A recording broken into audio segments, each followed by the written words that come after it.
आपने भगवान जगन्नाथ मंदिर के बारे में अनेकों कहानियाँ पढ़ी होंगी और सुनी भी होगी। और भगवान जगन्नाथ के मंदिर में सुबह बाजरे के खिचड़े का भोग लगाया जाता है, वह भी बिना नहाए। तो आइए जानते हैं इसका रहस्य कि जगन्नाथ के मंदिर में बाजरे का खिचड़े का भोग लगाया जाता है और भक्त बिना नहाए वह भोग तैयार करते हैं और फिर चढ़ाया जाता है। आइए जानते हैं इसकी पूरी कहानी क्या है।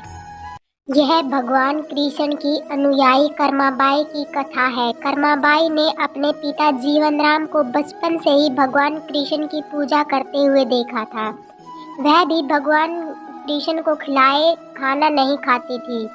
उस वक्त कर्माबाई की उम्र 13 साल थी और कर्माबाई बिना स्नान किए ही भगवान श्री कृष्ण का भोग बनाती थी। फिर एक दिन जीवनराम को स्नान के लिए पुष्कर के पवित्र स्थल पर जाने के लिए मजबूर होना पड़ा। साथ ही उनकी पत्नी ने पुष्कर स्नान करने की इच्छा जताई। जीवनराम भी अपनी बेटी को साथ में ले जाना चाहते थे।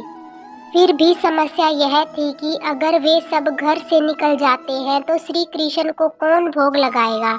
तो जीवनराम ने इस नित्यक्रम की जिम्मेदारी कर्माबाई को सौंप दी और कहा कि देखो बेटी कर्माबाई, सुबह भगवान कृष्ण को भोग लगाने के बाद ही आपको भोजन करना चाहिए। कर्मा ने भी पिता की हाँ में हामी भर दी। अगली सुबह कर्माबाई सबसे पहले उठी, गुड़ और घी से बाजरे का खिचड़ा बनाया। उसने उसे भगवान कृष्ण की मूर्ति के सामने रख दिया और कहा, भगवान मैंने आपका भोजन रख दिया है, जब भूख लगे तो खा लो, मैं तब तक घर का काम पूरा करती हूँ।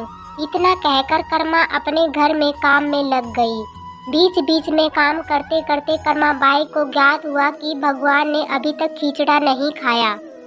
आखिरकार उसे लगा कि शायद खिचड़ी में घी और गुड़ कम है, इसलिए भगवान कृष्ण ने उसे नहीं खाया। फिर कर्माबाई खिचड़ी में गुड़ और घी मिलाकर मूर्ति के सामने बैठ गई। जब भगवान मेरे पिता आपको खिलाते हैं तो आप खा लेते हो, तो तुम अभी क्यों नहीं खा रहे हो, कर्माबाई ने पूछा। और अब पिताजी चले गए हैं, उन्हें आने में बहुत दिन लगेंगे, इसलिए तब तक के लिए आपको भोग लगाने का काम मुझे सौंप गए हैं। इसलिए जब तक आप कुछ ना खाएंगे तो मैं भी कुछ नहीं खाऊंगी। इस तरह जिद पर अड़ी नन्ही कर्मा की प्यारी बातों से कृष्ण भगवान का सिंहासन डोल गया और मूर्ति से एक आवाज आई, बेटी कर्मा, तुमने पर्दा तो किया ही नहीं, तो मैं भोजन कैसे ग्रहण करूं? तब कर्माबाई ने अपनी चुनरी मूर्ति के सामने रख दी और कृष्ण की मूर्ति के सामने रखी खिचड़ी की थाली जल्दी से खाली हो गई। हर सुबह कर्मा सबसे पहले कृष्ण को बाजरे का दलिया परोसती और फिर वह खाती। कुछ दिनों के बाद जब कर्मा के माता पिता घर लौटे तो कृष्ण की लीला को देखकर वे हैरान रह गए। इस तरह कर्माबाई भगवान कृष्ण की अटूट भक्त बन गई। कर्माबाई ने अपने अंतिम दिन भगवान जगन्नाथ की नगरी जगन्नाथपुरी के एक कुटिया में बिताए। वहाँ एक दिन एक तेजस्वी बालक कर्माबाई की झोपड़ी के सामने से गुजरा और उसने कर्माबाई से कहा, मुझे भूख लगी है माँ, मुझे खाना दो। कर्मा भी उस समय अपने भगवान को खिचड़ा परोस रही थी। कर्मा ने उस बालक को भी खिचड़ा खिलाया। तब से वही बालक रोज कर्मा का खिचड़ा खाने आता।